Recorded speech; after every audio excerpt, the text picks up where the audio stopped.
chapter we are doing right now in social science?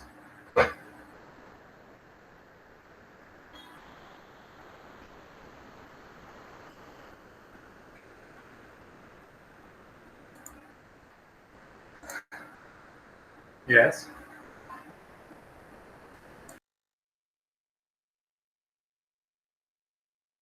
The chapter 1 of geography.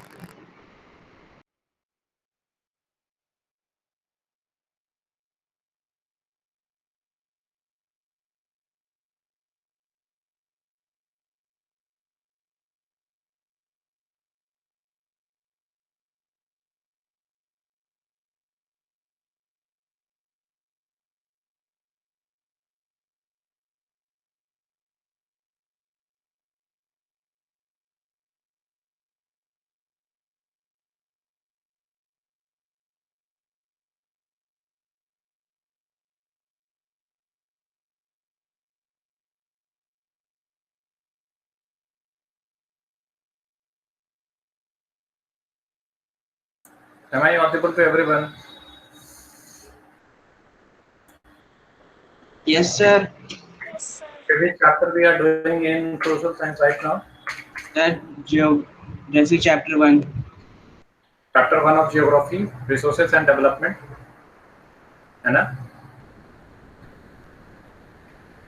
Isn't it? Yes. Yes, sir. Okay. Switch on your cameras. Akshay, Jyoti, Mani, Anurag. Akshay आपने इससे पहले class ली है social की? Yes, sir. Okay. Yes. Switch on camera. Everyone.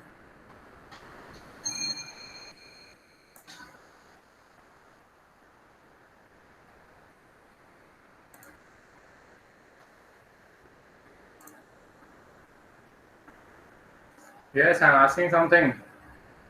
Anurag Singh, Akshay Maheshwari, Jyoti, Himani.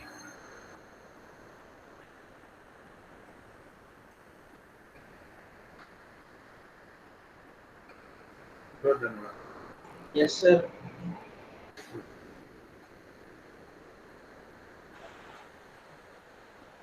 Jyoti, I'm waiting for you. Akshay Maheshwari, do it fast. Good. Akshay, only you are left. So, on such resources and development हम लोग कर रहे हैं. So, I would like to ask some questions from you. Okay. So, first of all, I will begin with Akshay Maheshwari. Akshay, Yes, sir. camera on करो बेटा.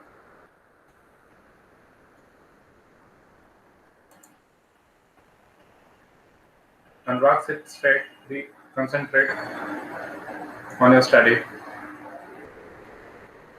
Akshay, so I taught you resources and development, isn't it? Yes, sir. So in resources and development, we did sustainable development. Yes, Anna? sir. So what do you understand by this sustainable development? Sir, development which took place without damaging the environment. Okay. Any other thing which you like to add apart from it?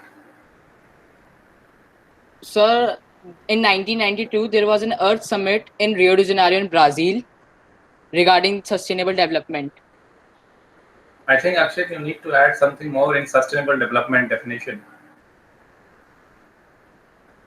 कुछ और है जो आप छोड़ दे रहे हैं, Akshay?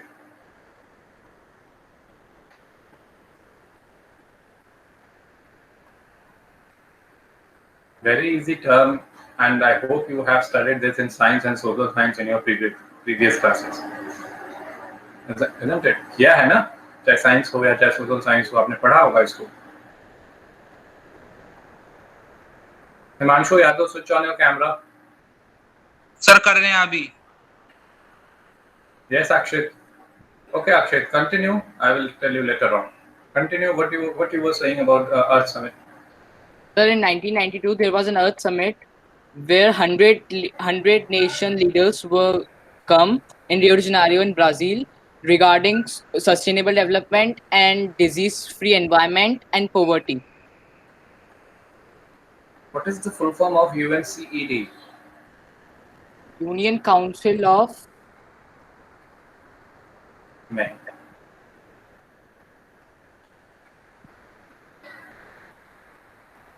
Akshay,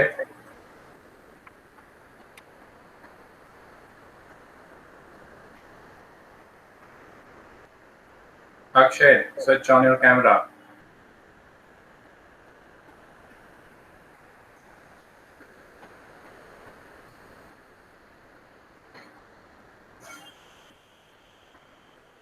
Yes, Akshay.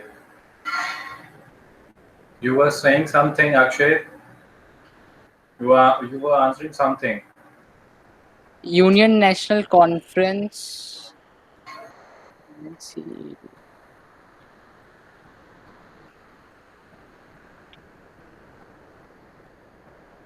चलो ठीक है. We call some resources. We declassify resources on the basis of status of development. Can you explain this? How we can classify on this? So, on the basis of development, there are three resources: developed resources, potential resources, and stock resources. Developed resources are the resources which are thoroughly surveyed and their quantity is known to us. And developed resources example is um, Potential resources. potential resources, sir. The resources which are not being thoroughly surveyed and their quantity and quality are unknown. For example, solar energy can be created in western parts of Rajasthan and Gujarat, but we do not have proper technology to assess this. Okay, Akshay. आपने कितने classes ली हैं? How many So, classes? this is second class. This is second class. So I hope you will do better in upcoming Okay, sir. classes. Okay. Whenever you sit for class, make sure that you had done a revision of whatever I taught you in previous class. Okay, Okay, sir. Akshay? Yes, Anurag, switch on your camera. Anurag, can you hear me? Yes, sir. Switch on your camera. Yes, Anurag, what is sustainable development?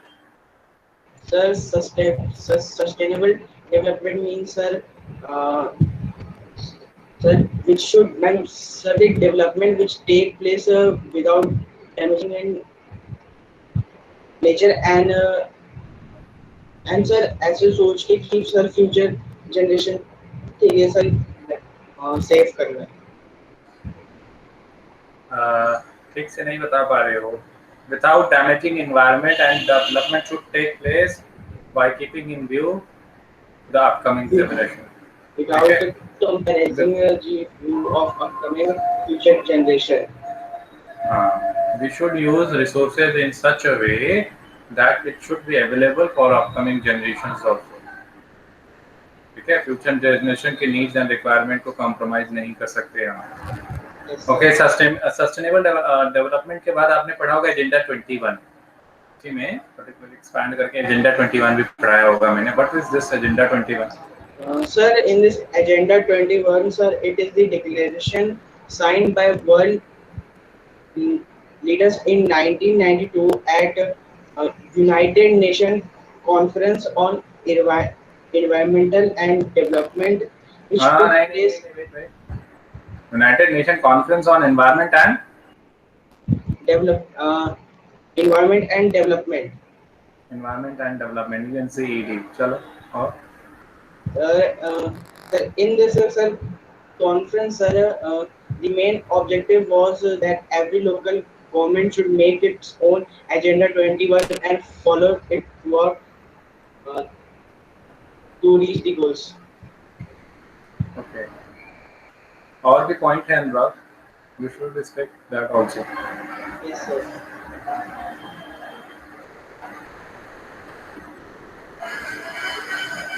इसके अलावा भी मैंने कुछ पढ़ाया है. Agenda 21 के बाद भी पढ़ाया होगा, रिसोर्स प्लानिंग पढ़ाया होगा आप लोगों को. Yes, sir. रिसोर्स प्लानिंग के बारे में बताइए. What do you know about that resource planning?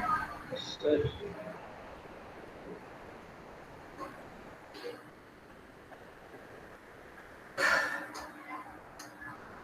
आपकी भी प्रिपरेशन नहीं है अच्छी अनुराग। Sorry, sir. Himani, Yes, sir. Resource planning के बारे में बताओ। Sir, resource planning is the widely accepted strategy of judicious use of resources. It has importance in a country like India, which has enormous diversity in the availability of the resources. Okay. For example, the states of Jharkhand, Chhattisgarh, and Madhya Pradesh are rich in minerals and coal deposits. Okay. So you want to say that resources are scattered here and there in India, है ना? यही बताना चाहती हो? किसी Yes, किसी sir. Reason में कुछ रिसोर्स है तो किसी रीजन में कुछ. This is what you are speaking. You should speak thoroughly. You whatever example you have given right now is correct, but I expect more examples. Why we are going for resource planning? What is the need of going? What is the need of doing resource planning?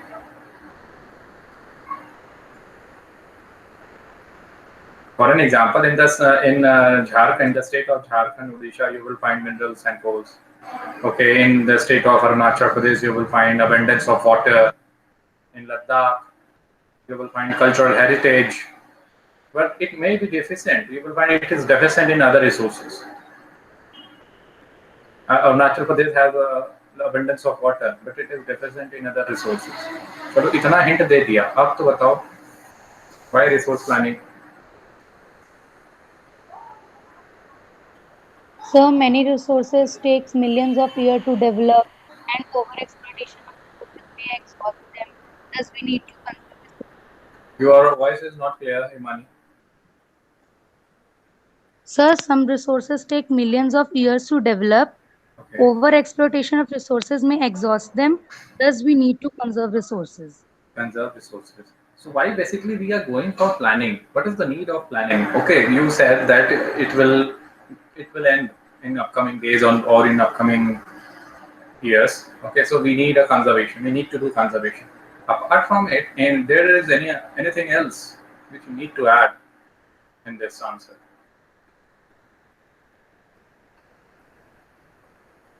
Mani.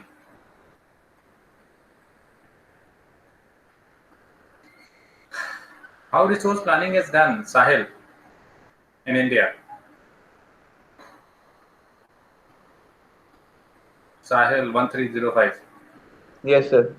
How resource planning is done in India? Sir, resource planning in India involves three major steps: identification and inventory of resources, which is done by identifying the resources, locating them, doing surveys about them. Then we have to generate a resource plan fitted with um, like we have to generate a resource plan fitted with appropriate plans for resource conservation, and then we have to match the resource plan with the overall national development plans. You are not up to the mark. Though you are saying correct, you are there, but you are not explaining it thoroughly, completely. क्या आप सही से पूरा पूरा बता रहे हैं? आपने से बताइए साहिब. Yes, sir. आपने जो भी आंसर दिया सब सही, जितना भी बोला है उतना ही आंसर है कि और भी कुछ है इसमें? नहीं सर, लैंग्वेज में थोड़ी सी प्रॉब्लम है. कंटेंट पूरा बताया है? नहीं सर, इसमें रिसोर्सेज की अवेलेबिलिटी है. Will the availability of resources will make a country developed? No sir, the mere availability of resources cannot make a country developed until and unless corresponding changes in technology and institutions are made. How Britishers established themselves here in India? What sir? How Britishers established themselves in India? Sir, the rich resources in our country was the main attraction for the Britishers, and hence through higher levels of technological development, they began to exploit various countries and established colonies.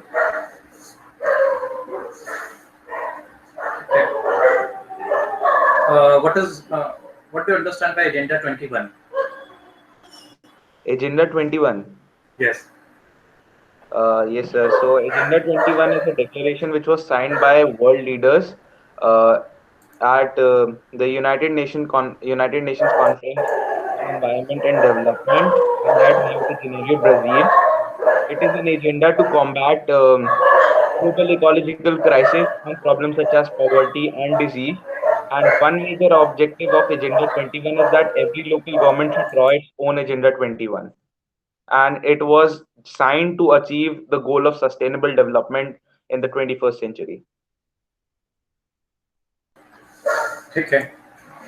तो अगर देखा जाए तो only Sahil has given good answer, means nearby good answer. सारा answer तो इन्होंने भी नहीं दिया है, बट आप में से अगर कंपेयर मैं करूं तो he has given आंसर. और दो बच्चे तो चले गए.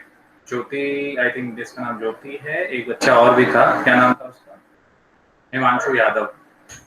ओके, तो आप अगर सोच लो कि इस तरीके से आप पढ़ोगे और आपके अच्छे मार्क्स आ जाएंगे और आप कंपटीशन बीट कर लोगे, तो you are expecting something which you will not achieve. It's a nightmare. It's a nightmare for you. Until and unless you work hard. When you will work hard, then only you will be able to do what you want to do. आप यहाँ पे I think हैं for the very reason of NTSC. What I hope. आप में से कोई ऐसा भी है कि जो CBSE पे टोटली फोकस कर रहा है, NTSC से मतलब नहीं है? Let me know clearly right now. कोई ऐसा है तो सिर्फ CBSE पे ही उनका मेन फोकस है कि I will do best in CBSE, I don't care NTSC. Then let me know in advance. नहीं ना? आई होप कि आप सभी NTSC के लिए ही प्रिपेयर कर रहे हैं. CBSE है, I am not ignoring CBSE here. CBSE है, but the main focus is NTSC. और NTSC का नोटिफिकेशन आ गया है. In December you will face your NTSC examination. अगर नहीं देखा है तो देख लेना जाके. और NTSC एग्जामिनेशन को क्रैक करने के लिए you need to have proper preparation in every subject, whether it's physics, whether it's science, math, social science और mental ability. जब इन सभी में आप अच्छा रखोगे अपना पोजीशन, तभी आप जो NTSC क्रैक कर पाओगे. इस सभी सब्जेक्ट्स को अच्छे से अगर पढ़े रहोगे तभी NTSC क्रैक कर पाओगे. आपके जैसे लाखों लोग बैठेंगे उस एग्जामिनेशन में, उस कंपटीशन को क्रैक करने के लिए, एक स्कॉलरशिप गेन करने के लिए थ्रू आउट लाइफ, एक अचीवमेंट के लिए. बट निकालेगा वही बच्चा जो मेहनत किया है 9th में भी 10th में भी. सिलेबस यही है. समझ में आ रही है बात? If you are here then you should prepare yourself. You should take all advantage of it. You will get lot of information over here किसी भी सब्जेक्ट में.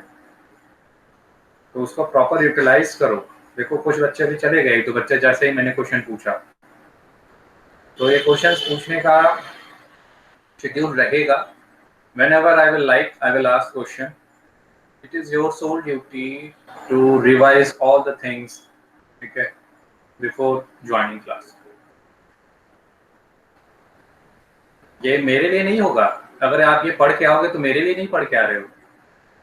मेरा कुछ बेनिफिट नहीं करोगे इसमें. आप अपना ही बेनिफिट करोगे. आप अपना ही अपने ही इम्प्रूवमेंट लाओगे. मैं ये नहीं कहता कि आप जो है कि जितना भी पढ़ा दिया वो पढ़ के आओ. मैंने जो लास्ट क्लास में पढ़ाया सिर्फ उतना ही पढ़ के आओ. That's all I want to hear from you. इतना तो हो सकता है ना. एक वीक में या 3 दिन 4 दिन में 1-2 पेज ही पढ़ाता हूँ, 3 पेज ही पढ़ाता हूँ. और मैं ये भी नहीं कहता पूरा एकदम अच्छे से पढ़ के आओ. मेन पॉइंट तो कम से कम मुझे बता दो. इतना तो कर सकते हो. अरे मैं कुछ पूछ रहा हूँ. I need an answer from you all. Yes, sir. Yes, sir. Yes, sir. हाँ, सिर्फ इतना ही करो. ओके, अगर अपने आप को प्रिपेयर कर रहे हो तो सिर्फ इतना ही करो. एंड आई होप अगर आप इतना ही करोगे तो आप देखोगे आपके अंदर इम्प्रूवमेंट आ रही है. You will find yourself in better position than before. Upcoming आपका टेस्ट है. डेवलपमेंट चैप्टर आप लोगों को मैंने पढ़ाया है. Did I taught you development chapter in economics? Did I taught you that development chapter of economics, first chapter of economics? अभी पढ़ाया है या नहीं? हिमानी, आपने डेवलपमेंट में नोट्स बनाए हैं? आप ही एक हैं जो नोट्स भेजती हैं। नहीं सर। डेवलपमेंट नहीं पढ़ाया है। So in test you will find resources and development questions from resources and development, and the rise of nationalism in Europe. Okay, ये यहाँ से आपके क्वेश्चंस आएंगे। अपकमिंग टेस्ट है आपका एनटीएससी का। और जो भी एनटीएस टीपीपी सॉल्व कर रहे हो आप सभी लोग? Yes sir. Yes, sir. आपके बैच में से आपका एक बैच है, एक और बैच है, तो आप अगर देखोगे तो उसमें ज्यादा बच्चे कॉम्पिटिटिव हैं। कभी क्लास लेके देखो, कभी देखना उसमें रिक्वेस्ट करके एकेडमिक डिपार्टमेंट, तो वहां पे देखना कैसे बच्चे जो है कॉम्पिटिटिव माइंडसेट है, उनको पढ़ाया जाता है तो किस तरीके से क्वेश्चन पूछते रहते हैं। और आंसर देने के लिए अगर मैं क्वेश्चन अगर रेज भी करता हूँ तो आंसर देने के लिए सर मैं बताऊं, ये होता है कॉम्पिटिशन। बच्चे एकदम एंथुसियास्ट हैं कि भाई मुझे आंसर देना है, I know the answer, I will give the answer. कुछ इस तरीके का माहौल बनाइए। आप लोग भी ऐसा कर सकते हैं, है ना? बस थोड़ा सा मेहनत करना है आप लोगों को।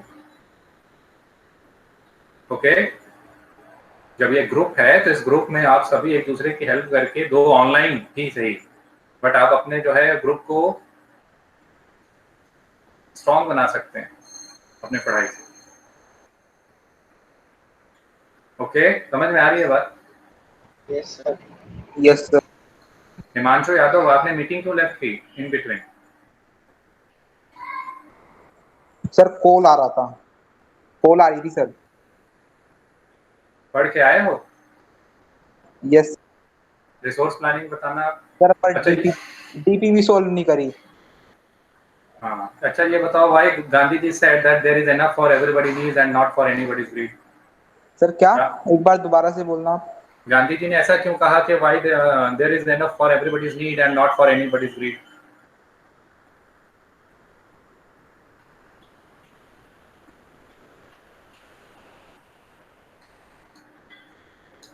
आप भी पढ़ के नहीं आए। नेक्स्ट क्लास में मुझे सबसे आंसर चाहिए। I expect answer from every each one of you. If you are here, prepare yourself, don't waste your time as well as mine. समझ में आ रही है बात सभी बच्चों को? Yes sir. Yes, sir. मेहनत से पढ़ना है तो मेहनत से पढ़िए। टाइम वेस्ट करने से क्या फायदा? मैं पढ़ाऊं, आप पढ़ ही नहीं रहे हो, घर पे बैठे हो चुपचाप, तो ऐसे पढ़ाई का कोई क्या फायदा? अपने पेरेंट्स से बोल दो सीधे सीधे कि मैं पढ़ने में इंटरेस्टेड नहीं हूँ, मुझे जो है आराम चाहिए। क्लियर कट बात है। मेरी क्लास में रहोगे तो मैं क्वेश्चन पूछता रहूंगा, और जो बच्चा रेगुलर है उसी को अलाउ करूंगा। जो इरेगुलर है सोचे आज आ जा रहे हैं, कल नहीं आएंगे, परसों आ जा रहे हैं, ऐसा भी नहीं होगा, क्योंकि मैं रिस्पॉन्सिबिलिटी नहीं ले सकता ना ऐसे बच्चों की। तो जितना मैंने बताया है उतना आप लोगों को समझ में आया होगा। आप लोग आपसे प्रिपरेशन करेंगे अच्छे से। दिसंबर में ही एग्जाम है, इसीलिए आपको ये सारी बातें कह रहा हूँ ताकि आप भी एग्जाम क्रैक कर सकें। ओके, क्लियर है? Yes, sir. Yes sir. Yes, sir. चलो, नेक्स्ट पॉइंट क्या था हमारा डिस्कशन का? हमारा नेक्स्ट पॉइंट क्या था? What was our next point? From where I have to start today? I am asking this. ये वाला क्वेश्चन पढ़ा दिया था, there is enough for everybody's need and not for anybody's greed. Yes, sir. Yes okay, sir. क्या मैंने club of रोम के बारे में भी डिस्कशन किया था? No. Okay, so this can come in your NTSC examination, important for your NTSC examination। ठीक है, तो सबसे पहले इंटरनेशनल लेवल पे क्लब ऑफ रोम में कंजर्वेशन की बात की गई थी रिसोर्सेज की in the period of 1968। Okay, club of Rome 1968। फिर 1974 में गांधीयन फिलॉसफी से इंस्पायर होकर शूमैशर ने एक बुक लिखी थी, small is beautiful. Okay, this is also for conservation of resources. और फिर उसके बाद सस्टेनेबल डेवलपमेंट में ठीक है, जो ब्रुकलैंड कमीशन की रिपोर्ट आई थी 1987 में, जहां पे पहली बार सस्टेनेबल डेवलपमेंट के बारे में जिक्र किया गया था, कंसेप्ट उसका वहीं पे आया था, सस्टेनेबल डेवलपमेंट। एनटीएससी के लिए सबसे ज्यादा important, you will find that it has been asked multiple time in NTSC examination that in which report the concept of sustainable development was introduced. So it was introduced in Brundtland Commission report of 1987. Okay. फिर उसके बाद यहाँ पे देखोगे फिर इसी के, ठीक है, सब्सिक्वेंटली किसी के ऊपर एक बुक बनती है ब्रुकलैंड कमीशन रिपोर्ट के ऊपर ही आने वाले समय में, आवर कॉमन फ्यूचर, जिसमें रिसोर्स कंजर्वेशन के बारे में दिया गया है। फिर नेक्स्ट वर्ल्ड अर्थ समिट, ठीक है, जो कि हम लोगों ने ऑलरेडी डिस्कस कर दिया। ये 2-3 पॉइंट हैं। ये शूमैशर का भी जो है नाम कई बार एनटीएससी के पेपर में आप देखोगे आया हुआ है, आ सकता है आने वाले एनटीएससी एग्जामिनेशन में। तो this is what you should know now. तो land resources, we will begin our topic today with land resources.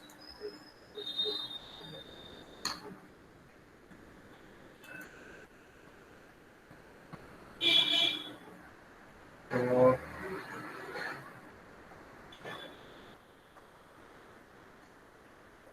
Land resources में देखें तो लैंड फाइनाइट है या इनफाइनाइट है? Finite sir. Finite, we have finite land, ठीक है। जो रेशियो है लैंड इज टू वाटर का, वो क्या है? 70:30। वाटर आपका 70, लैंड 30, 70:30 लगभग approx. So land is fixed, it is of finite magnitude, okay, and we do nearly 90 to 95%, approx 95% approx of our work on land. It is of utmost important, land, okay. तो resource के बारे में अगर देखें तो resources जो हैं वो अनइक्वल डिस्ट्रीब्यूटेड हैं, अनइक्वली डिस्ट्रीब्यूटेड हैं, ठीक है, unequally distributed है। You might have studied in Gandhian statement, the root cause of resource depletion is exploitative nature and greed of yes, industry. so it was due to capitalist, ऐसे भी कह लो, rich people. So you will find in India particularly, if we will look at the figure as per the latest data, 1% अगर India में देखो तो possess of nearly 70% of wealth, 70% of wealth उनके पास होता है, सिर्फ 1% लोगों के पास, या 70% of resource wealth is also source। एक ऐसे एग्जांपल बता रहा हूँ किस तरीके से अनइक्वली डिस्ट्रीब्यूटेड है, और rest of the 99% are managing themselves in 30%। सोचो कितना अनइक्वल डिस्ट्रीब्यूशन है। सोसाइटी में डिवीजन है, इस वजह से सोसाइटी में क्या है? डिवीजन है, rich and poor, rich are becoming richer and poor are becoming poor. और ये एक सबसे बड़ा कारण क्या है? Unequal distribution of resources. So they are greedy, they are exploitative in nature, they want to produce more and more with the help of machines, latest machines. तो उसके वजह से क्या होता है? रिसोर्स का डिप्लीशन होता है, लैंड का डिप्लीशन होता है। Land is also a resource. तो हम लोगों ने आई थिंक रिसोर्स में ये सारी चीजें डिस्कस ऑलरेडी कर ली हैं। लैंड में हमने देखना है कि किस तरीके से लैंड का इस्तेमाल होता है, ठीक है, और लैंड का इस्तेमाल कैसे होता है, और लैंड को किस तरीके से हमें बचाना है। Okay, this is what we have to do over here. तो जो डेटा यहाँ पे आपको याद रखना है वो ये है, 43% हमारा क्या है? प्लेन है, 27% plateau, 30% mountain. That will sum up to 100%, ठीक है। 43% माउंटेन, 30 प्लेट्यू, 27। एक बार एनटीएससी में क्वेश्चन भी आया हुआ था, रिलीफ फीचर में, ये याद रखिएगा ओवरऑल। अब हम देखते हैं लैंड यूटिलाइजेशन पैटर्न क्या है। तो लैंड यूटिलाइजेशन, कुछ लैंड है जो फॉरेस्ट में है, कुछ है जो अनअवेलेबल फॉर कल्टीवेशन है, जैसे बैरन लैंड, वेस्ट लैंड, जैसे कुछ लैंड पे बिल्डिंग और रोड फैक्ट्रीज बनाई जाती हैं। उसके अलावा और कौन से अनकल्टिवेटेड लैंड है? परमानेंट पैस्चर, जहाँ घास वगैरह है, ग्रेजिंग लाइन वगैरह। ओके, कुछ लैंड पे आप देखो कि मिसलेनियस ट्रीज लगे हुए हैं, ठीक है, उसे जो है फॉरेस्ट में भी नहीं कंक्लूड करते हम, और उसमें हम तो हाँ वहाँ पे कोई एग्रीकल्चरल यूज भी नहीं हो पाता, वो कल्टीवेशन के लिए भी नहीं यूज हो पाता, वो miscellaneous trees here and there, तो उस लैंड को भी कैलकुलेट कर लो। फार्मर्स ने भी कुछ लैंड को क्या कर रखा है, वेस्ट कर रखा है, वहाँ 5 साल से ज्यादा हो गए कोई भी फार्मिंग एक्टिविटी नहीं हो रही है। So these are how land is being utilized in India. Fallow land, इसको हिंदी में कहते हैं परती जमीन, ये आपके एग्जाम में आ सकता है। तो फैलो लैंड में आप देखोगे 2 तरह के फैलो लैंड है। फैलो लैंड यहाँ पे पर्टिकुलरली जो डिस्कस किया है, लेस देन 1 ईयर, और फिर between 1 year to 5 year. Okay, तो इसको कहते हैं करंट फैलो लैंड, इसको क्या कहेंगे, करंट फैलो लैंड, और इसको कहेंगे other than current fallow land. मतलब इस लैंड पे कल्टीवेशन तो किया जा सकता है, but due to some reasons, ठीक है, we are not able to cultivate this land. that reason will vary from person to person, reason to reason। Okay, परती जमीन है, हो सकता है वहां पे झगड़े की जमीन है, तो वो भी खेती नहीं कर रहे हैं, ये भी नहीं करते खेती कर रहे हैं। ऐसा भी हो सकता है जिस इंडिविजुअल का वो लैंड है वो वहां पे खेती नहीं करना चाहता अगले 1-2 साल तक। ऐसा भी हो सकता है कि किसी ने जो है जमीन तो रखी, जमीन तो है, बट उसने डिसाइड कर लिया कि हम खेती करेंगे ही नहीं, वो जमीन उपजाऊ है, ठीक है, बट उसमें डिसाइड हो गया खेती नहीं करेंगे। तो इस तरीके से अलग अलग जगहों पे अलग अलग कारण, किसी जगह ऐसा भी हो सकता है कि वहाँ पे वाटर की अवेलेबिलिटी ना हो, वाटर अच्छे से नहीं होता, वहाँ पे रेनफॉल डिपेंडेंट हो, तो कभी जिस साल अच्छी रेनफॉल होती है वहाँ पे फिर उसमें कल्टीवेशन होता है, जिस साल नहीं होती वहाँ पे अच्छा कल्टीवेशन नहीं होता है, कल्टीवेशन ही नहीं करते हैं। ओके, तो ये क्या है, फैलो लैंड। समझ में आ रही है बात? Yes, sir. Yes, sir. Yes, sir. Current fallow land other than current fallow. तो यहाँ पे एग्रीकल्चरल ईयर याद रखिएगा, एग्रीकल्चरल ईयर हर क्रॉप का वैरी करता है। ओके, जैसे for rabi crop what will be agricultural year if someone asks you? Winter. Sowing in the month of November, December and harvesting in the month of April, May। अब इसके बाद next term आता है आपका net sown area. ये थोड़ा समझने की चीज है आपको। ओके, नेट सोन एरिया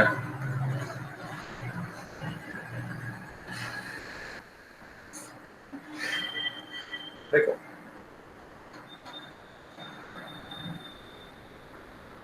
यहाँ पे area sown more than once in an agricultural year plus net sown area is known as gross crop area। gross crop area इसका लिखा है area sown more than once in an agricultural year plus net sown area। Okay, means sown once in an agricultural year, और ये क्या है, more than once in an agricultural year। means suppose this is a piece of land, overall gross crop area यही है। gross समझते हो ना, gross और net, ये टर्म समझते हो, gross और net। अब जैसे कि हमने खेती की और उसमें हमें धान की खेती की, पैडी, ठीक है, तो उसमें से राइस क्या उतना ही निकलता है जितना धान होता है? नहीं, ओवरऑल वो हमारा जो ओवरऑल जो कल्टीवेशन हुआ वो ग्रॉस हुआ, बट उसमें से फिर जितना हम राइस निकालते हैं वो हमारा नेट राइस हुआ। तो यहाँ पे कुछ एरिया ऐसे होंगे जो more than once in an agricultural year, जिसमें एग्रीकल्चरल एक्टिविटी हो रही है, सोइंग हो रही है, और कुछ होंगे जो कि वंस होंगे और एक में मोर देन वंस। तो इनको सेपरेटली कैलकुलेट किया गया है। ओवरऑल ग्रॉस क्रॉप एरिया यही है, सी है, कितने एरिया में क्रॉपिंग हुई है, तो इतने में हुई है। इसमें सेग्रीगेशन है कि एक तो ये एरिया ऐसा है जिसमें more than once in an agricultural year जो है क्रॉपिंग हो गई, और ये है कि वंस ही हुआ है, ठीक है। इन एन एग्रीकल्चरल ईयर जो है सोइंग क्या हुई है, वंस ही हुई है। तो this is what net sown area is, this one is net sown area, ठीक है। सोइंग इसमें भी हो रही है but more than once in an agricultural year, तो इसलिए सेग्रीगेट करके यहाँ पे बताया गया है। समझ में आ रहा है? Yes, sir. Yes, sir. Yes, sir. Okay, अब इसके बाद देखते हैं land use pattern in India. Land use pattern India में देखोगे तो वेरी करता है, अलग अलग जगहों पे अलग अलग तरीके का लैंड है, और इसके अपने साथ फिजिकल फीचर्स ऑफ इंडिया भी पढ़ा हो 9th में, तो climate, soil types, human factor, ये सारी चीजें जानते होंगे। फिजिकल फीचर्स में आपने पढ़ा होगा माउंटेन्स के बारे में, नदन प्लेन के बारे में, प्लेट्यूज के बारे में। तो अलग अलग फिजिकल फीचर्स का अपना अलग अलग क्या है, इंपॉर्टेंस है, और जब अलग अलग इंपॉर्टेंस है उसके हिसाब से तो वहाँ की लैंड है वो क्या होती है, यूज होती है। Is this clear? Yes, sir. Yes, Yes, sir. sir. अब यहाँ पे हम लोग देखते हैं ओवरऑल हमारे पास जो भी जियोग्राफिकल एरिया है, I think this you have studied in India size and location. Total कितना एरिया है जियोग्राफिकल? 3.28 million square kilometre. हमने जो डेटा निकाला है लैंड यूज का वो 93% का ही निकाल पाए हैं। Why we are only able to draw up only 93%? Because there are some areas which are conflicted, there we cannot go for survey, okay, that's why.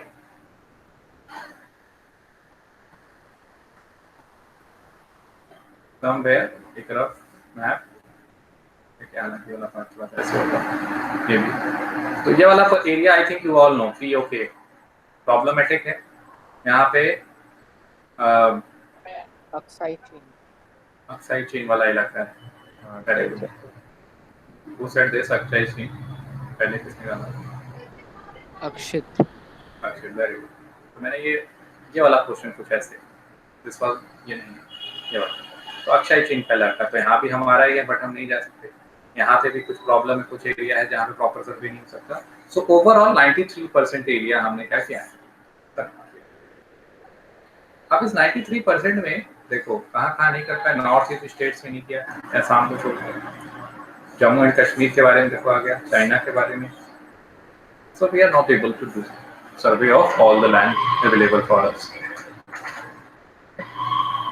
कुछ लैंड ऐसे हैं, अब देखो हम क्या कर रहे हैं, day by day as the population is increasing, population increase हो रहा है, तो what we need to expand our cultivation in order to fulfil food requirement. We need to cultivate more in order to feed population. तो हम Yes, sir. हम expand तो कर रहे हैं फॉर कल्टीवेशन, ठीक है, बट उससे अदर भी कंसिक्वेंसेस हमें फेस करने पड़ रहे हैं। जैसे पैस्चर लैंड क्या हो रही है, डिक्रीज हो रही है, पैस्चर लैंड डिक्रीज हो रही है, जो कि कैटल्स के लिए प्रॉब्लमेटिक है। हम अगर डिक्रीज कर रहे हैं तो कितना डिक्रीज करेंगे। फिर उसके बाद अगर आप देखो तो वेस्ट लैंड भी हमारे यहाँ है, वेस्ट लैंड है, बट वेस्ट लैंड में को एग्रीकल्चरल लैंड में चेंज करना एक बहुत बड़ा रिस्की वर्क है, एक कैपिटल इंटेंसिव वर्क है। ऐसे रिस्क न हटा के यहाँ पे कैपिटल इंटेंसिव लगा दो, and farmers don't have enough money to do all this things. They cannot make their wasteland as a cultivable land because for this they require money. Okay? तो wasteland क्यों है? क्योंकि वहाँ पे प्रॉपर जो है वो लैंड अनफिट है कल्टीवेशन के लिए, वहाँ रॉकी है, सैंडी है, तो require money in order to bring out changes in the textures of soil. ठीक है, तो फर्टिलाइजर्स वगैरह, मॉडर्न मशीनरीज वगैरह की रिक्वायरमेंट होगी ऐसे केसेस में। तो कोई परमानेंट पैस्चर में हो जाएगा तो डिक्रीज हो जाएगा, ठीक है क्या, सॉरी कल्टीवेशन इंक्रीज होगा तो परमानेंट पैस्चर डिक्रीज हो जाएगा। तो हम अपने जो है कि पैस्चर को कैसे, कैटल को पॉपुलेशन कैसे पैस्चर खिलाएंगे। ओके, फिर उसके बाद करेंट फैलो लैंड अगर आप देखें, या तो पुअर क्वालिटी के होते हैं या तो कॉस्ट ऑफ कल्टीवेशन क्या होता है, हाई होता है। करेंट फैलो लैंड जानते हो ना आप सभी? करेंट फैलो लैंड अभी बताया मैंने, वो लैंड जिसके जो कि बताओ, कोई कुछ कह रहा है? which is sir not current PayPal cultivated land for वो लैंड है मतलब जो लेस देन 1 ईयर से अनकल्टिवेटेड। हाँ, लेस देन 1 एग्रीकल्चरल ईयर से लेफ्ट है अनकल्टिवेटेड। ठीक है, तो ये बात हो गई। तो ओवरऑल अगर हम इन सारे एरियाज को, पैस्चर लैंड को और या फिर फैलो लैंड को, इन सबको अगर एड अप कर देते हैं तो जो हमारा नेट सोन एरिया है वो क्या हो जाएगा? इंक्रीज हो जाएगा 54% of the reporting area. Okay, और ये जो नेट सोन एरिया है वो वेरी करता है फ्रॉम स्टेट टू स्टेट। सबसे ज्यादा आप देखोगे it is in the state of Punjab and Haryana, और अरुणाचल प्रदेश में देखोगे तो 10% ही है, मिजोरम, मणिपुर। तो it varies from state to state. अब ओवरऑल अभी किसमें रिपोर्ट है, ओवरऑल अगर देखा जाए नेशनल फॉरेस्ट पॉलिसी, ठीक है, as per the national forest policy,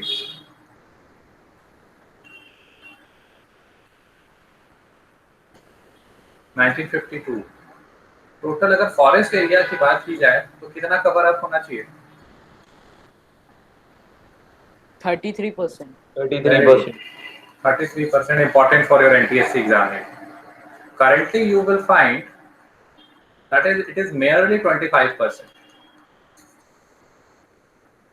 इसीलिए हमें ज्यादा प्लांटिंग करनी है। किसकी? प्लांट्स। ओके, तो ये याद रखिएगा, टोटल फॉरेस्ट एरिया 33% होना चाहिए in order to have favourable climatic condition or weather condition. We need to have forest. I think you know na the role of forest in making weather and climate favorable. आप जानते हो ना पेड़ वगैरह हम क्यों लगाते हैं? Basic science. Yes Yes, sir. तो इसमें ये है 1952 का, ये याद रखिएगा। तो इकोलॉजिकल बैलेंस बनाने के लिए माना क्या है कि हमें ज्यादा से ज्यादा और क्या करना है? पेड़ लगाना। ओके, इसमें आपसे पूछा जाता है कि what is waste land? A part of land is termed as waste land and land put to other non agricultural uses. Waste land include करता है rocky, arid and desert area. Okay, और कुछ लैंड ऐसे हैं जो non agricultural use में है, जैसे settlement, road, railways, okay, industry etcetera. तो वेस्ट लैंड का डेफिनेशन याद रखिएगा, it includes rocky, arid and desert areas. Okay, waste land कहते हैं। So we need to save, we need to stop land degradation. Okay, land degradation is happening and we need to stop this. अभी आप पढ़ोगे soil erosion, अगर आपसे कहा जाए कि soil erode हो रहा है पर्टिकुलर एरिया में, तो क्या लैंड भी डिग्रेड होगा उस एरिया का? Can we say in this way that soil erosion is also a part of land degradation? Yes, sir. So we live on land. We use this land for our benefits. Nearly 95% of us are dependent on land. So we need it. We need to use it judiciously. We need to save it. We need to conserve it. So अब आगे जो पढ़ोगे वो होगा land degradation और land conservation. अगर हम save नहीं करेंगे then we will have to face serious repercussion in future. Okay? तो इसमें अगर आप नेक्स्ट देखें तो आपका क्या है? Land degradation and conservation. Land degradation and conservation. अच्छा, आप में से कोई बता सकता है कि how land degradation can be converted in land conservation? अच्छा, डू वन थिंग, पहले हम लोग ये देख लेते हैं लैंड डिग्रेडेशन होता कैसे है। How land degradation occurs?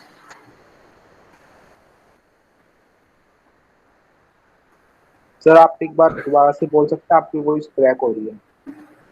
मेरी वॉइस क्रैक हो रही है? श्योर? No, sir. हाँ सर।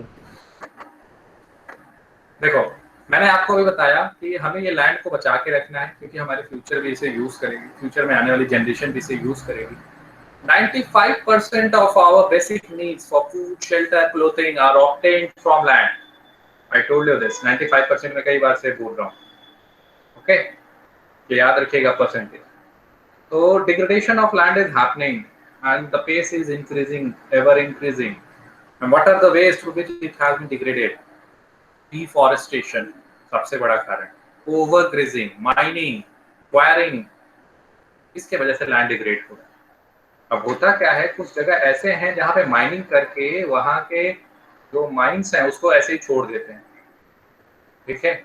वहाँ की जमीनें और जो है वहाँ पे डीप स्कार्स एंड ट्रेसेस पड़े होते हैं, ओवर बर्डनिंग होते हैं। अगर माइन करके माइंस के जो छोटे छोटे पार्ट्स हैं ओवर बर्डनिंग वहाँ पे पड़े हुए हैं, कोई हटाने वाला नहीं है। तो उस पर्टिकुलर माइन के साइट को तो वो डिग्रेड कर दिया वहाँ के लैंड को, क्योंकि अब वो फर्दर किसी यूज में नहीं होने आने वाला। आसपास के जो लैंड है वो भी उससे क्या हो जाते हैं, फर्दर अफेक्टेड हो जाते हैं, वो भी डिग्रेड हो जाते हैं। वहां पे भी एग्रीकल्चरल एक्टिविटी करने में प्रॉब्लम फेस की जा सकती है। एग्रीकल्चरल एक्टिविटी अगर सपोज हम करते हैं उस लैंड के आसपास के एरिया में, तो आप देखोगे कि उसके लिए we need a good soil, a healthy soil which contain nutritious minerals and all. बड़ा होगा nutrients, not nutritious, and nutrients which help plants to grow further, है ना। तो ये सब क्या करेंगे, माइनिंग के अगर रिमेनिंग पार्ट्स होंगे या फिर उसके वजह से आसपास के एरिया में स्कार्स वगैरह होंगे, समझ पा रहे हो, स्कार्स वगैरह, ऐसे स्कार्स वगैरह जमीन होते हैं ना, फट जाते हैं या फिर ऐसे कुछ। Yes sir, ill effects. हाँ, तो इससे क्या होगा, वो लैंड तो डिग्रेड हुआ, उसके आसपास को भी एरिया को भी अफेक्ट करेंगे।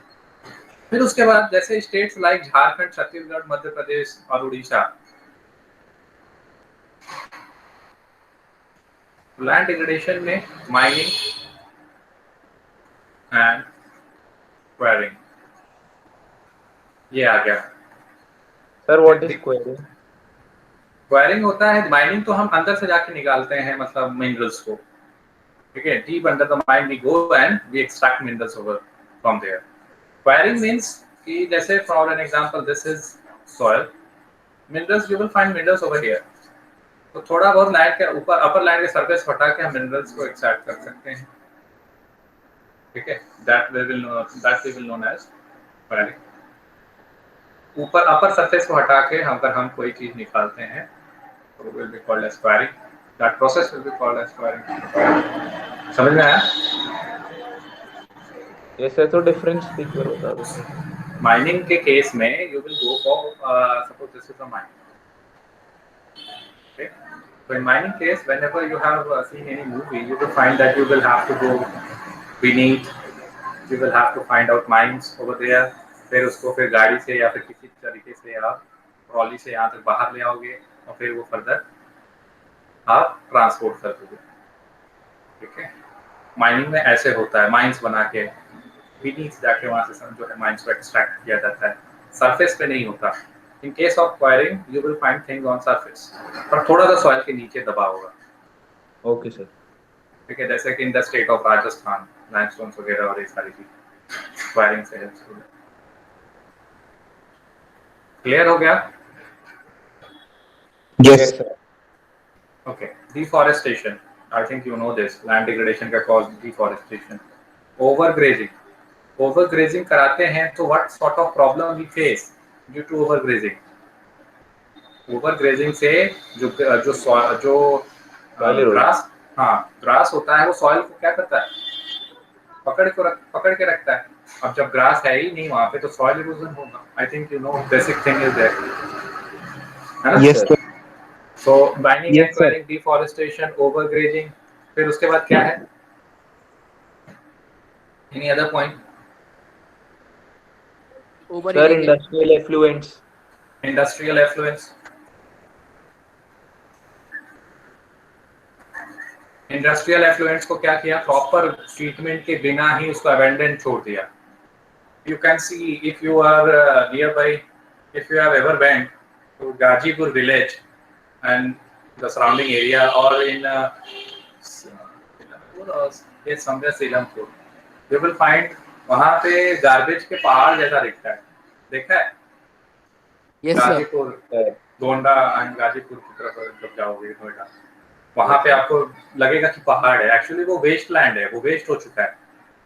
वो इंडस्ट्रियल एफ्लुएंट्स हैं, डोमेस्टिक एफ्लुएंट्स हैं, एक तरीके से एफ्लुएंट्स ही हैं, गार्बेज हैं जो कि अबेंडन पड़े हुए हैं। देखा है आप में से किसी ने? Yes, sir. Yes, sir. तो इस तरीके से इंडस्ट्रियल सॉलिड वेस्ट होते हैं, वो क्या करते हैं, उसको रिलीज कर देते हैं और उसको प्रॉपर ट्रीटमेंट नहीं करते, उससे जो आसपास का लैंड है उसकी वजह से वो क्या हो जाता है, डिग्रेड हो जाता है। ओके, और कोई पॉइंट है? Any other point? Over irrigation. Over irrigation, over irrigation भी एक कॉज है लैंड डिग्रेडेशन का। ओवर इरिगेशन करोगे तो सॉइल की फर्टिलिटी डिक्रीज होती है वहाँ पे पर्टिकुलर एरिया में, ग्राउंड वाटर टेबल भी डिक्रीज होगा, सॉइल की फर्टिलिटी भी फर्दर डिक्रीज होगी। You can find, if you have studied in science, acid, bases and salt, soil खराब हो जाता है ना, Yes, ज्यादा sir. irrigation या Acidity बहुत ज़्यादा बढ़ जाती है। आपने पढ़ा होगा acid and base become more acidic, we need to add some base in the state of Punjab, ऐसा कुछ पढ़ा है?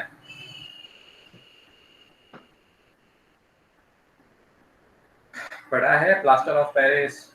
हाँ sir. Yes, sir. Yes, sir. अरे कोई सर, सभी बच्चों ने पढ़ा है ना? हाँ sir.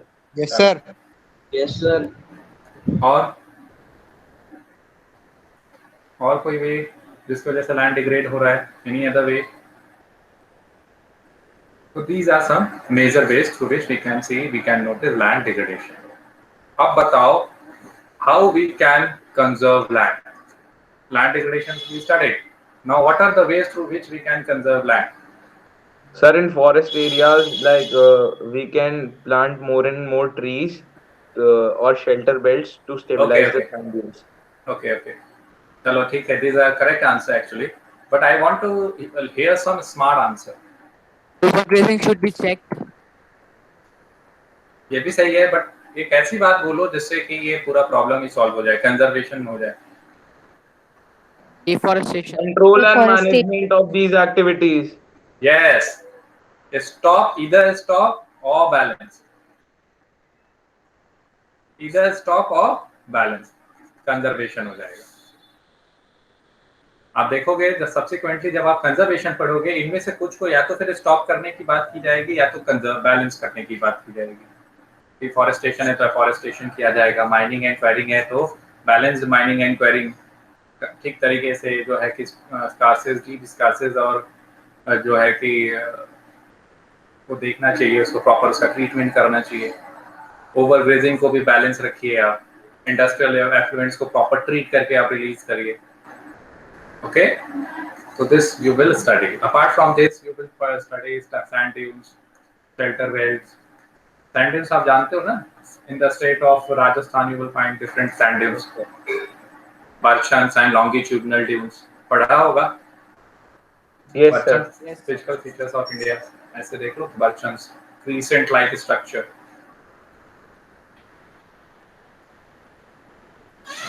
Okay. These are important example of sand dunes. Shelter belts. Shelter belt से क्या होगा? शेल्टर बेल्ट से what will happen with shelter belt कि आसपास एरिया में अगर हम पेड़ प्लांटिंग करते हैं ट्रीज की, ओके, शेल्टर बेल्ट्स बना देते हैं तो उस जगह का जो एनवायरनमेंट है, उस जगह का जो लैंड है वो फर्दर डिप्लीट होने से बचेगा। will face favorable weather condition and climatic condition, will further conserve the land resource over there. So shelter belts हो गया। Okay, so these are things which you need to know while you study land degradation and conservation. इसमें एक data है, I think that data is missing right now. 130 million hectare land अगर देखा जाए nearly तो क्या है? किसी के बुक में दिया है? 130 मिलियन हेक्टेयर डेटा दिया है किसी के बुक में आपने? सर एक चार्ट बना हुआ है सर, सीधे स्टेटमेंट में लिखा होगा 130 nearly 130 million hectare of land is degraded in India. Yes sir, लिखा है। लिखा है ना? Right it down you also. पता है नई बुक में हटा सर मिल दिया। गया। हाँ, तो वो लिख लीजिए इसको। तो इसमें आप देखिए लैंड डिग्रेडेशन, डिफॉरेस्टेशन से क्या हुआ है? Land degradation due to mining have cause severe land degradation. Deforestation भी किया है ड्यू टू माइनिंग, माइनिंग करने के लिए डिफॉरेस्टेशन, क्योंकि वहां पे माइंस मिल गए। तो अब उस जहां जहां माइंस मिले हैं, सपोज इस एरिया में पूरा माइंस मिल गया, तो जितना भी पेड़ है वो पेड़ क्या कर दो अब काट दो। डिफॉरेस्टेशन हुआ ना? Yes, sir. Yes sir. और पर्टिकुलरली यू विल फाइंड कि मिनरल्स वगैरह है कहाँ? पेनिनसुला पार्ट ऑफ इंडिया में, पेनिनसुला पार्ट में या इस वाले एरिया में you will find Odisha, Jharkhand, Chhattisgarh belt. तो यहाँ पे फेवरेबल जो है वाटर की अवेलेबिलिटी भी होती है, रेनफॉल भी अच्छा होता है। तो डिफॉरेस्टेशन, पेड़ भी होते हैं, पेड़ होते हैं तो फिर पेड़ को काटना पड़ता है, पेड़ काटना पड़ रहा है, डिफॉरेस्टेशन। फिर state like Gujarat, Rajasthan, Madhya Pradesh, here you will find problem of overgrazing. You will find problem of overgrazing. Gujarat, Rajasthan, Madhya Pradesh, Maharashtra. अब देखो यहाँ पे क्या कौन सी बात को ध्यान में रखना है? एनटीएससी के पॉइंट ऑफ व्यू से मैं बोल रहा हूँ यहाँ पे। वहां पे होगा question, overgrazing is a problem of, option में Gujarat, Rajasthan, Maharashtra, last option all of these. क्या ऑप्शन होगा सही? All of these. ये कौन सा बच्चा ऐसा क्लिक कर पाएगा जिसको याद होगा, जिसको ये बात क्या होगी, याद होगी? अब देखो झारखंड एरिया, छत्तीसगढ़ एरिया, मध्य प्रदेश, उड़ीसा, ये सब तो नियर बाई एरिया है ना यहाँ के। देखो मैंने अभी जस्ट ऐसे ही बनाया है एक रफ में। देखो तो यहाँ पे क्या होगी problem? Deforestation due to mining, क्योंकि यहाँ पे मिनरल्स हैं, that's why mining. Gujarat, Rajasthan, Madhya Pradesh, Maharashtra, ये देखो गुजरात, महाराष्ट्र, राजस्थान, मध्य प्रदेश, यहाँ पे क्या प्रॉब्लम है? ओवरग्रेजिंग। मैप क्लियर है ना सभी बच्चों को? Yes, sir. इंडिया का पॉलिटिकल मैप तो क्लियर होगा। हाँ, अब state of Punjab, Haryana, western Uttar Pradesh, ये बहुत इरिगेशन करते हैं। Over irrigation is responsible for land degradation. Water logging होगी, salinity and alkalinity in the soil. देखो ये जानते हो ना,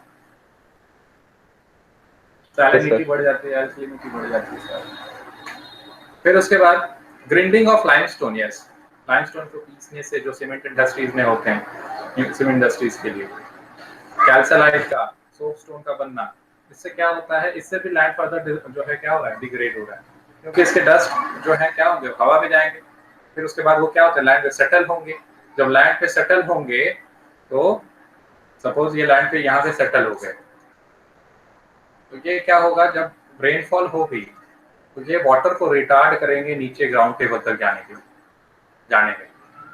ठीक है, they will retard, they will create an obstacle for water to further go downstream. ठीक है, तो ग्राउंड वाटर रिचार्ज के में ये क्या करेंगे? प्रॉब्लम क्रिएट करेंगे। तो ये भी एक पॉइंट था, इनफिल्ट्रेशन। तो सॉइल करने में क्या करेंगे? प्रॉब्लम। फिर इंडस्ट्रियल एफ्लुएंस, ये क्या है? As a waste major source of land degradation. समझ में आ रहा है जो भी मैं बता रहा हूँ? Yes, sir. Yes sir. Yes sir. Speed सही है? Yes sir. Yes, sir. हाँ, मैं इस तरीके से पढ़ा रहा हूँ कि मुझे मालूम है आपने ये पढ़ा है, तो थोड़ा सा मैं आपको सारा कुछ एक तरफ से एक्सप्लेन करते हुए चल रहा हूँ। एंड यू, आई होप अगर कोई डाउट होगा तो आप सभी लोग मुझसे पूछेंगे। ओके, और कहीं पे भी आपको लगता है कि speed is enhanced, then and there मुझे बताइए। अब देखो, there are many ways to solve this problem. क्या प्रॉब्लम को कैसे सॉल्व करोगे? एफॉरेस्टेशन को, ग्रेजिंग जो है प्रॉपर तरीके से करिए, मैनेजमेंट करिए, शेल्टर बेड्स लगाइए प्लांट्स के, ओवर ग्रेजिंग कंट्रोल करिए, स्टेबलाइजेशन ऑफ सैंड ड्यून्स और नेगोशिएट से बनाइए। इससे लैंड डिग्रेडेशन क्या होगा? रुके। वेस्ट लैंड का प्रॉपर मैनेजमेंट, माइनिंग एक्टिविटीज को कंट्रोल करे, disposal, discharge and disposal of industrial effluents, ठीक है, प्रॉपर तरीके से हो। आफ्टर ट्रीटमेंट की प्रॉपर तरीका क्या होगा आफ्टर ट्रीटमेंट। तो इन सब तरीकों से हम लैंड डिग्रेडेशन से हम क्या कर सकते हैं, लैंड को डिग्रेड होने से बचा सकते हैं, जैसा कि मैंने आपको यहाँ पे बताया। Yes, sir. Is this clear to everyone? Yes, sir. Yes, sir. Yes, sir. किसी का कोई डाउट है तो पूछें।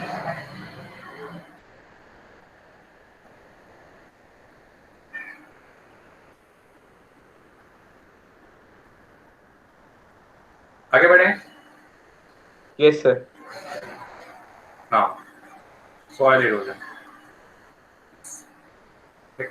सॉइल का फॉर्मेशन आप किससे होता है आप जानते हैं, रॉक से होता है। रॉक भी तीन Yes. तरीके के आपने पढ़े होंगे, सेडिमेंट्री, Igneous इग्नियस metamorphic. और मेटामॉर्फिक। Yes, sir.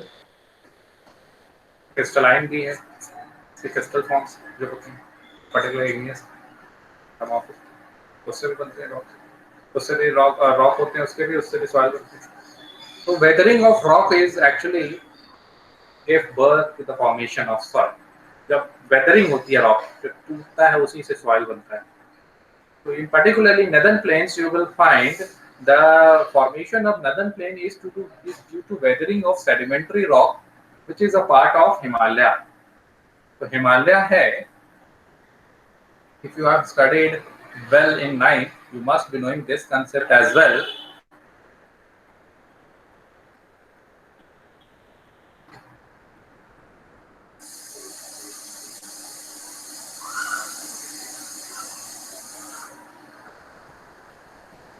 ये लगभग ऐसा ही है अपना भारत, लगभग। तो दिस इज योर हिमालय, ठीक है।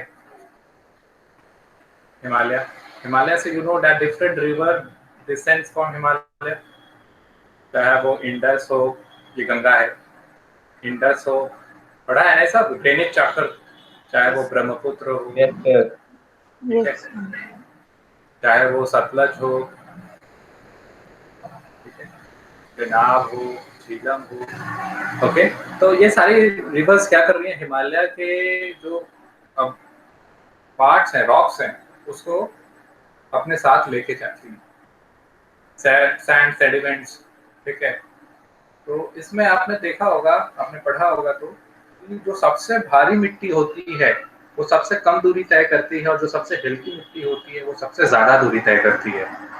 तो सबसे भारी मिट्टी क्या होगा, रॉक होगा, पेबल्स होंगे, रॉक का ही एक भारी वाला पोर्शन होगा, उसको भारी मिट्टी में कह रहा हूँ यहाँ पे।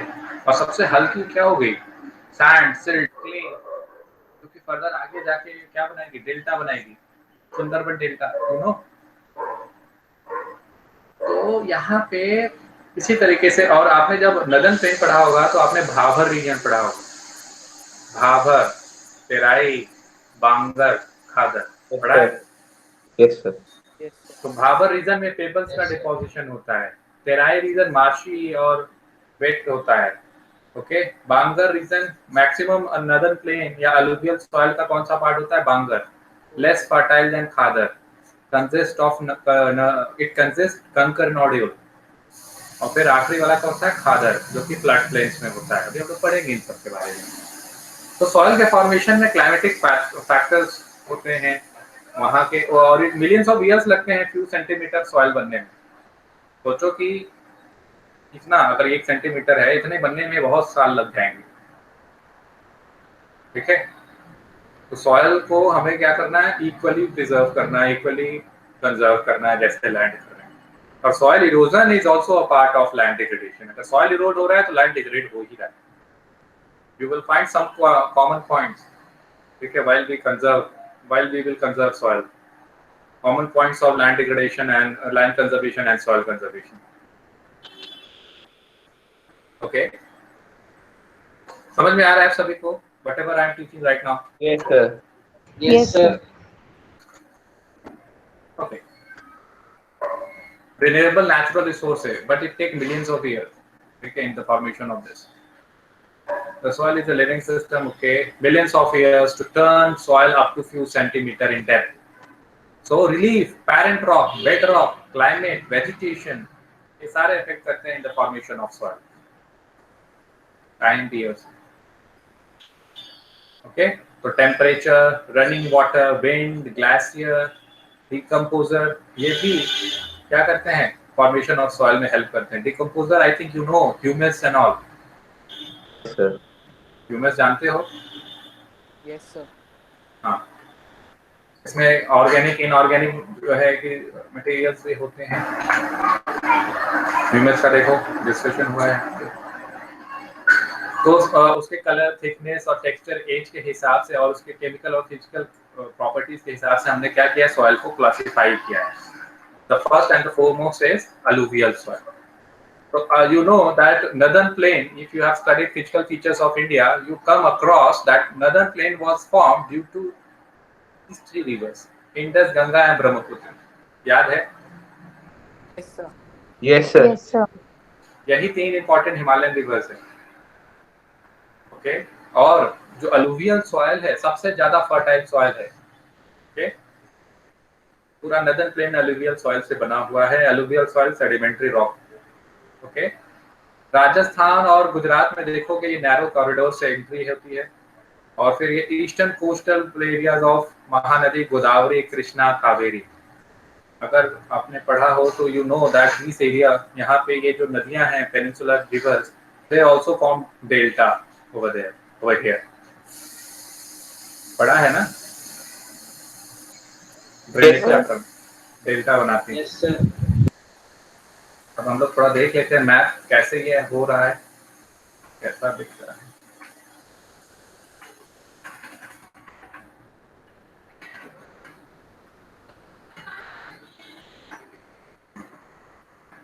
ये देखो अलुवियल सॉइल. अलुवियल सॉइल है ये पूरा पार्ट. क्या है अलुवियल सॉइल? ये अलुवियल सॉइल पूरा हो गया. यहाँ पे भी अलुवियल है, यहाँ पे भी है. ये देखो नैरो कॉरिडोर दिख रहा है, राजस्थान और गुजरात वाला नैरो कॉरिडोर है ना. ओके, फिर यहाँ पे तो देखो डेल्टा आते हैं. तो ये क्या है, अलुवियल सॉइल का डिपोजिशन है अलग अलग जगह. अब इस अलुवियल, अब ये आप अगर आपसे कोई पूछे अलुवियल सॉइल कहाँ कहाँ पाया जाता है, तो अगर आपको ये मैप अगर सिर्फ याद है तो आप बता सकते हो it is found in the state of Tamil Nadu, this is Andhra Pradesh, है ना. इस तरीके से आप बता सकते हो West Bengal, Orissa, you can say in Bihar, UP, है ना, हरियाणा, पंजाब, दिल्ली, ऐसे बोल सकते हो. Gujarat, Rajasthan, some part of Rajasthan, Assam, ऐसे बोल सकते हो ना. Yes, sir. Yes, sir. Yes, sir. Okay,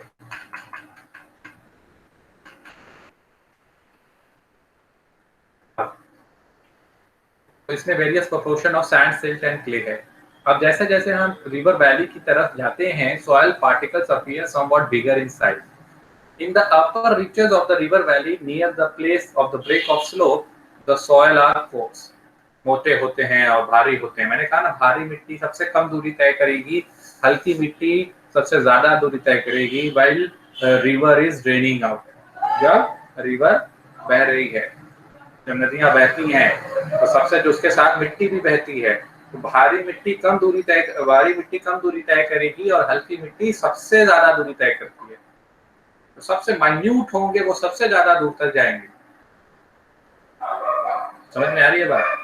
अगर आप गंगा को देखोगे, if you ever see Ganga in particularly in Kanpur, Varanasi, Prayagraj, इन सब जगहों पे, तो वो देखोगे कि कुछ सैंडी सा दिखता है, दिखती है, उनकी अपीयरेंस होती है.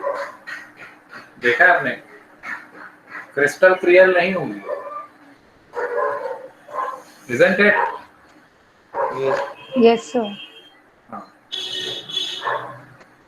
तो इनके जो तेराई एरियाज हैं, piedmont areas, Duars, Chos and Terai, यहाँ पे वेट एंड स्वैम्पी होता है, alluvial soil, wet and swampy regions.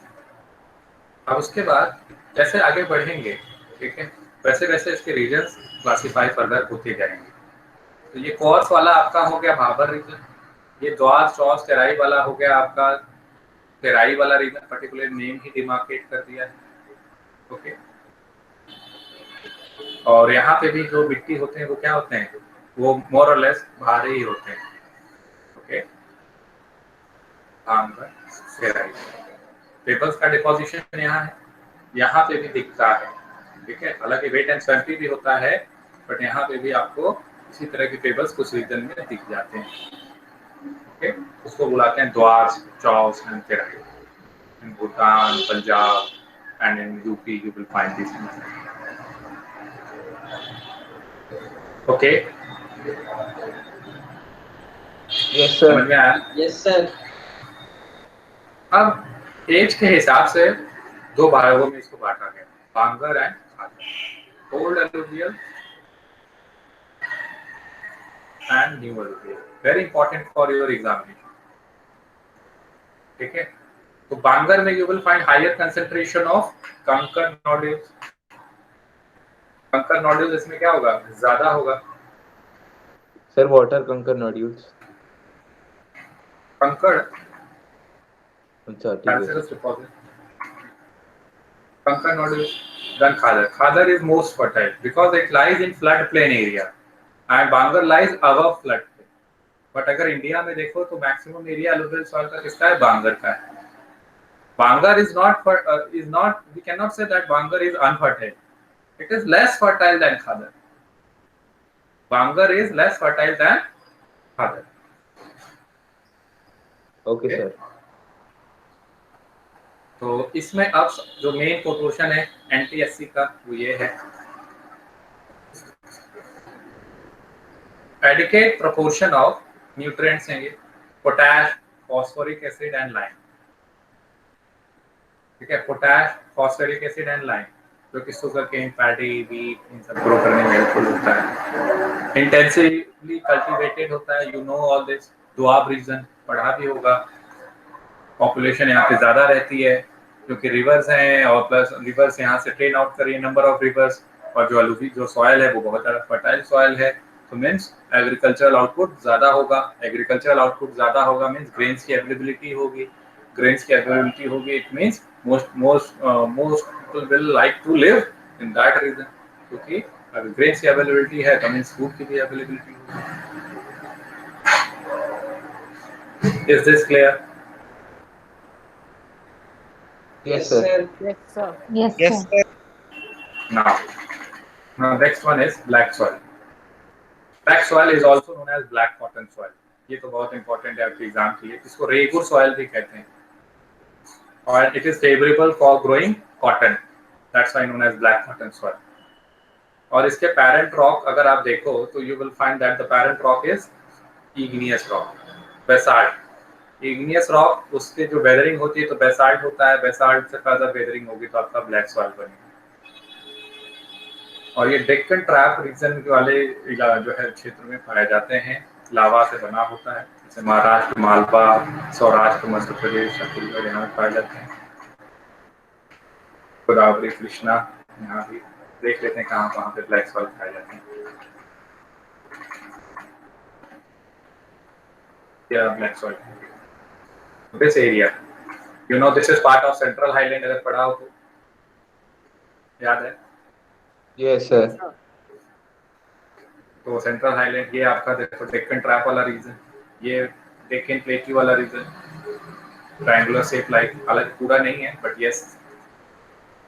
तो महाराष्ट्र इसमें कवर अप कर लोगे आप, कर्नाटक भी कवर अप हो जाएगा थोड़ा, है ना, मध्य प्रदेश भी कवर अप होगा। समझ में आ रहा है? Yes, sir. Yes, sir. अब इसमें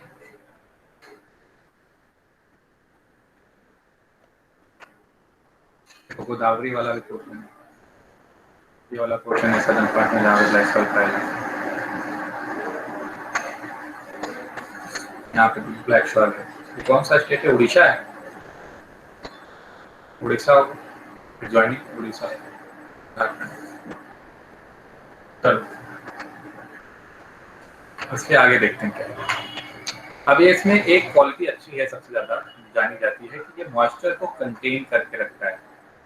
क्या करके रखता है? मॉइस्चर को कंटेन करके रखता है। तो ये एक सबसे अच्छी बात है और सबसे अलग इसको, ये सॉइल सब अलग बाकी सॉइल से अलग कैसे है? इसी मॉइस्चर कंटेन करने वाली बात है। इसके जो सॉइल है वो फाइन मटेरियल से, एकदम क्ले मटेरियल से बने हैं। They have the capacity to hold moisture which is very big. और इसके साथ न्यूट्रिएंट्स इसमें ज्यादा होते हैं, जैसे calcium carbonate, magnesium, potash and lime. Calcium carbonate, magnesium and potash and lime. देखो है कैल्शियम कार्बोनेट, पोटैश, मैग्नीशियम और ये लाइम, ये इसका है। हमने अलुवियल के क्या केस में क्या पढ़ा था? पोटैश था, लाइम था और फॉस्फोरिक एसिड है, Yes. यही पढ़ा था। ये देखो, this soil is generally poor. Generally poor means कि अक्सर देखा जाता है, not poor at all, means absence of phosphoric is, we cannot say in this manner that there is absence of phosphoric content in black soil. It has been noticed generally that it is poor in phosphoric content. समझ में आई बात? Yes, sir. तो phosphoric content इसमें क्या है? कम है। बाकी में अब वहां पे अलुवियल में क्या था? पोटैश था, लाइम था, फॉस्फोरिक था। ठीक है, यहाँ पे क्या है? Calcium carbonate, magnesium, potash, lime तो है, but generally poor in phosphoric content. NTSC के लिए इंपॉर्टेंट है, आता यहीं से है सब कुछ एनटीएससी में। बच्चे अगर तो ध्यान से पढ़ते रहें, सारी चीज को अच्छे से पढ़ लेंगे तो जरूर अच्छा नंबर लेंगे। और जब बहुत ज्यादा गर्मी होती है तो इसमें क्रैक्स डेवलप हो जाते हैं। You can see that kind of cracks over here also.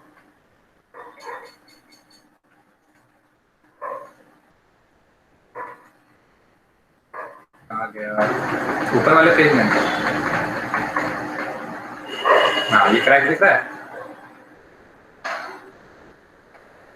This one दिख रहा है सभी को। ये क्रैक्स देखो, इसमें इस तरीके से होते हैं जब ड्राई हो जाते हैं। ओके, तो which helps in proper aeration, इसमें एयर वगैरह फिर फर्दर चला जाता है अंदर, प्रॉपर एयरेशन हो जाता है। और अगर इस ज्यादा बारिश हो जाए तो ये स्टिकी हो जाती है सॉइल, फिर उसमें टिलिंग करना, खेती करना बहुत मुश्किल हो जाएगा। तो किसान क्या करते हैं कि पहले ही शावर में वहां पे क्या कर लेते हैं, अच्छे से खेती अपना कर लेते हैं, क्योंकि ज्यादा बारिश होगी तो स्टिकी हो जाएगी, कर नहीं पाएंगे। ओके, समझ में आया? Alluvial soil, black soil, soil समझ में आ रहा है? Yes, sir. Yes, sir. Okay, किसी बच्चे का कोई doubt? Sir no sir. Sir. Okay, अब नेक्स्ट आते हैं रेड एंड येलो सॉइल। एक क्रिस्टलाइन इग्नियस रॉक से बना होता है, लो रेनफॉल रीजन में पाया जाता है, eastern and southern part of Deccan plateau. Okay, eastern and southern part of Deccan plateau, क्या ये सही स्टेटमेंट लिखा है? देख लेते हैं हम लोग।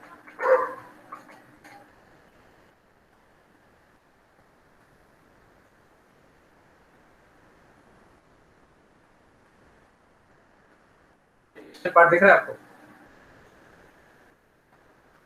उड़ीसा, झारखंड, छत्तीसगढ़, है ना?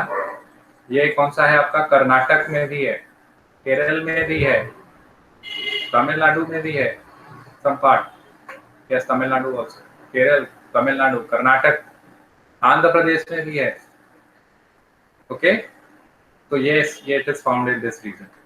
अब ये रेड एंड येलो क्यों कहा जाता है, ये पॉइंट देखना है, ये एनटीएससी में भी पूछा जाता है। Yellow and red soil are found in parts of Orissa, Chhattisgarh, middle Ganga plain along with Piedmont zone of Western Ghats. Piedmont word समझते हो आप लोग?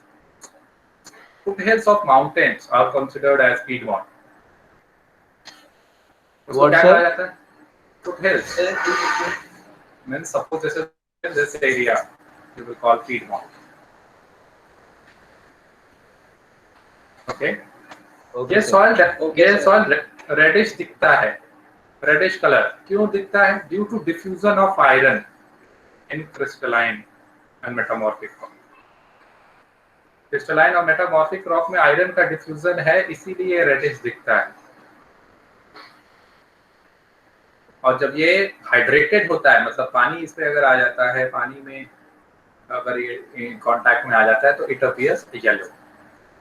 तो क्रिस्टलाइन एंड मेटामॉर्फिक रॉक अगर आप देखोगे तो this region you know particularly,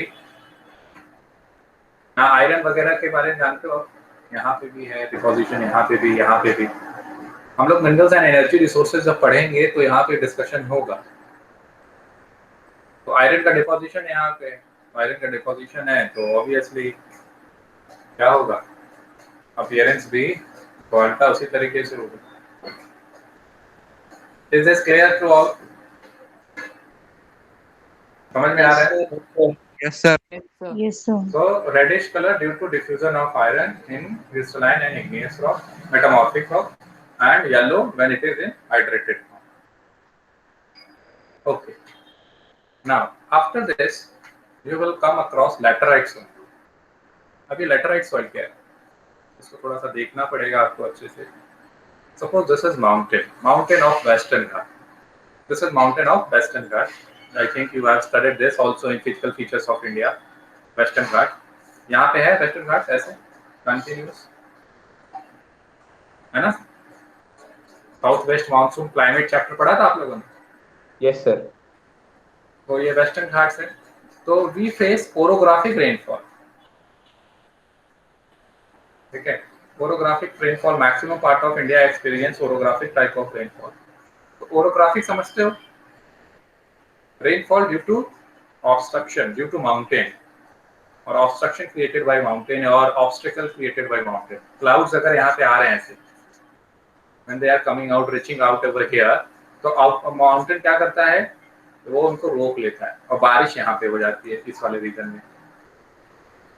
तो इस वाले रीजन में जब बारिश ज्यादा होती है तो यहाँ पे जो सॉयल है कोस्टल प्लेन का, ठीक है, वो सॉयल क्या होता है, वो ड्रेन आउट हो जाता है, उसके न्यूट्रिएंट्स ड्रेन आउट हो जाते हैं। बारिश बहुत ज्यादा होती है, आप जानते हो यहाँ पे बारिश बहुत ज्यादा होती है।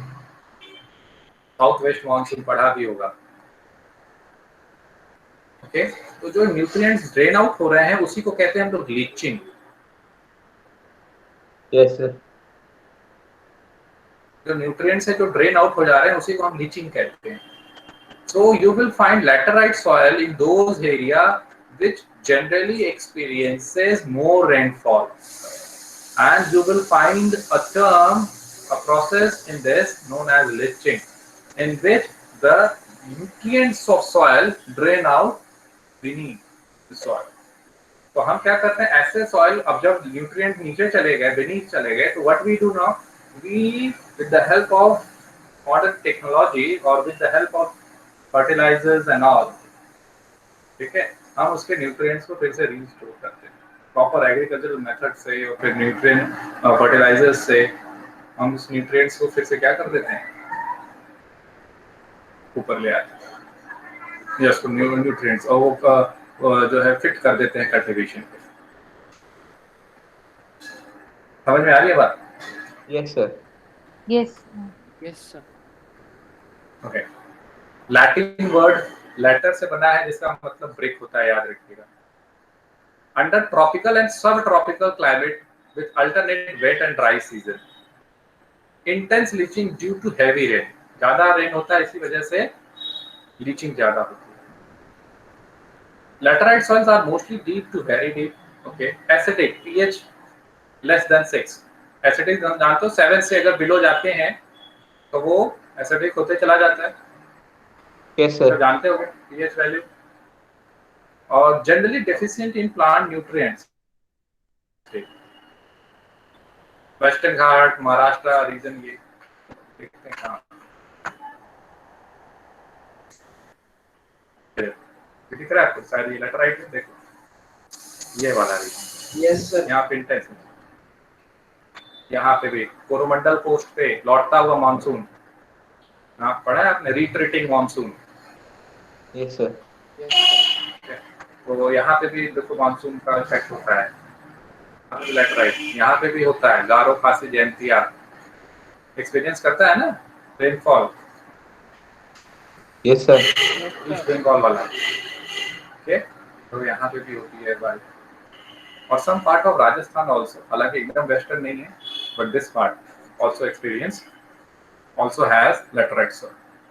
यहीं पे एक माउंटेन है अरावली, ठीक है, this there is a mountain known as Aravalli, आप जानते होंगे, तो बारिश यहाँ पे भी होती है इस रीजन में, so that's why it has been turned into a laterite soil. Is it clear to everyone? Yes, sir. Yes, sir. Yes, sir. Yes, sir.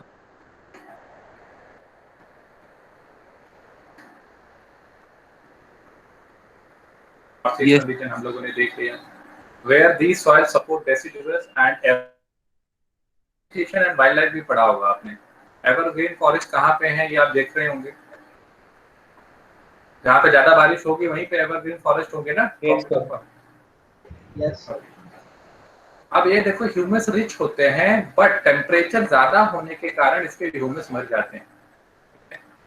Generally humus poor होता है due to semi arid environment, okay, they are prone to erosion and degradation due to their position to landscape. Erosion होगा obviously, leaching होता है तो erosion ही होता है, part of erosion, और इरोजन हो रहा है तो ऑब्वियसली लैंड डिग्रेडेशन होगा। I told you this also. Yes, sir. So with the help of proper techniques, okay, particularly in Karnataka, Kerala, Tamil Nadu, we make this soil fertile and we grow tea and coffee. Maximum tea हम कहाँ grow करते हैं वैसे अगर देखा जाए, in the state of Assam, Assam. और coffee Karnataka, Karnataka. Okay. अब यहाँ पे एक और टाइप का रेड है लेटराइट सॉइल है जिसको हम रेड लेटराइट सॉइल कहते हैं, जो कि तमिलनाडु, आंध्र प्रदेश और केरल में पाया जाता है, वो जो कि फेवरेबल होता है इन ग्रोइंग कैशू में। तो एक बार एग्जाम में पूछा गया था red laterite soil is favourable in growing, तो आंसर था कैशू। समझ में आया आप लोगों को? Alluvial soil, black soil, laterite soil, red and yellow soil. Yes, sir. Yes, sir. Yes, Will you able to memorize all these things? Yes, sir. Yes, sir. yes. Yes, sir. So this is very important chapter for your examination, whether it's CBSE or NTSC. In geography and history particularly, you will find lot of data there. Now the question will be, now the thing is that you have to prepare it, you have to manage it, that you have to manage overall data. This overall data will help you further in cracking NTSC examination. देखो NTSC examination में 40 marks का आपका set में आप देखोगे social science आ रहा है, 40 marks science, 20 marks mathematics. तो बताओ इनमें से कौन सा ऐसा क्वेश्चन है जिसको आप 10 से 15 मिनट में सॉल्व कर सकते हो? ओनली 10 मिनट्स और 15 मिनट्स लगेंगे। SST. SST। SST. If you know, you know. If you don't know, then don't. You will leave. तो आसानी से 40 मार्क्स आ सकते हैं आपके इस सब्जेक्ट में, और आते भी हैं। जितने भी डीपीपी में दे रहा हूँ उसमें देखोगे ऑब्जेक्टिव टाइप ऑफ क्वेश्चन है, कई सारे क्वेश्चन हैं। एनटीएससी एग्जाम से पहले भी आपको जो है 9th की डीपीपी दी जाएगी। In totality, you will find 1300 to 1400 objective type of questions. 9th, 10th both. Objective कह रहा हूँ। ओके, तो उसको जैसे डीपीपी मैं करा रहा हूँ उस डीपीपी को करते चलो, जब दोबारा मिले तो दोबारा करोगे, तो इससे क्या होगा, रिवीजन होता रहेगा। एक ही चीज को 2 बार 3 बार करोगे, आपको ऑटोमेटिकली वो याद रहेगा। चलो ठीक है, समझ में आई बात सभी को? Yes, sir. Yes, sir. Yes, sir. हाँ, Yes, प्रिपेयर sir. करो अच्छे से अपने को सभी लोग, और एनटीएससी का भी टेस्ट है आपका, प्रिपेयर अच्छे से दो, ठीक है? चलो Right, ठीक है, thanks, take care, good night. Good night, sir. Good night, sir. Good night, sir.